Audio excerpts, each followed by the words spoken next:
Saudi আরবের general authority of civil aviation দেশটির বিমানবন্দরগুলোতে পরিচালিত সকল এয়ারলাইন্সের জন্য নতুন নির্দেশনা জারি করেছে। আন্তর্জাতিক বেসামরিক বিমান চলাচল সংস্থার নিরাপত্তা মানদণ্ড অনুসরণ করে এবং উড়োজাহাজের নিরাপত্তা ব্যবস্থা আরও জোরদার করার লক্ষ্যে এই নতুন নিয়মকানুন প্রবর্তন করা হয়েছে।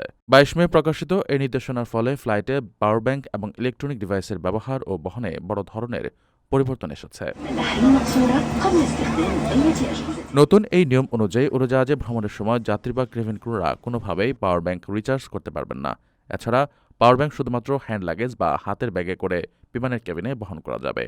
চেক ইন ব্যাগেজ বা মূল লাগেজে এটি দেওয়া সম্পূর্ণ নিষিদ্ধ করা হয়েছে। পাশাপাশি ফ্লাইটে ভ্রমণের সময় একজন যাত্রী তার সাথে সর্বোচ্চ 2টি পোর্টেবল চার্জার বা পাওয়ার ব্যাংক বহন করতে পারবেন বলে কর্তৃপক্ষ স্পষ্টভাবে জানিয়ে দিয়েছে। বাধ্যতামূলক এই নিয়মগুলোর পাশাপাশি কর্তৃপক্ষ যাত্রীদের জন্য কিছু বাড়তি সতর্কতাও প্রস্তাব করেছে। অতিরিক্ত সুরক্ষামূলক ব্যবস্থা হিসেবে বিমান চলাকালীন সময় পাওয়ার ব্যাংক ব্যবহার করে মোবাইল বা অন্য কোনো ইলেকট্রনিক ডিভাইস চার্জ করা থেকে বিরত থাকার জন্য যাত্রীদের পরামর্শ দেওয়া হয়েছে।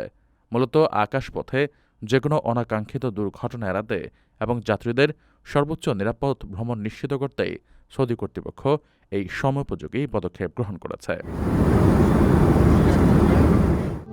প্রবাসীদের জন্য নির্মাণ হচ্ছে দেশের প্রথম স্মার্ট সিটি, যেখানে থাকছে স্কুল, মসজিদ, হাসপাতাল, সুইমিং পুল, হেলিপ্যাড, পাঠাগার, জিম, সুপারমার্কেট, শিশু পার্ক সহ সকল নাগরিক সুবিধা। মাত্র ৩০ লাখ টাকা বিনিয়োগে মিলছে আকর্ষণীয় ফ্ল্যাট। প্লাটিনাম ইনভেস্টরদের জন্য ঢাকা বিমানবন্দরে ভিআইপি প্রোটোকল সুবিধা। বিস্তারিত জানতে যোগাযোগ করুন স্ক্রিনে দেয়া হোয়াটসঅ্যাপ অথবা ইমো নাম্বারে।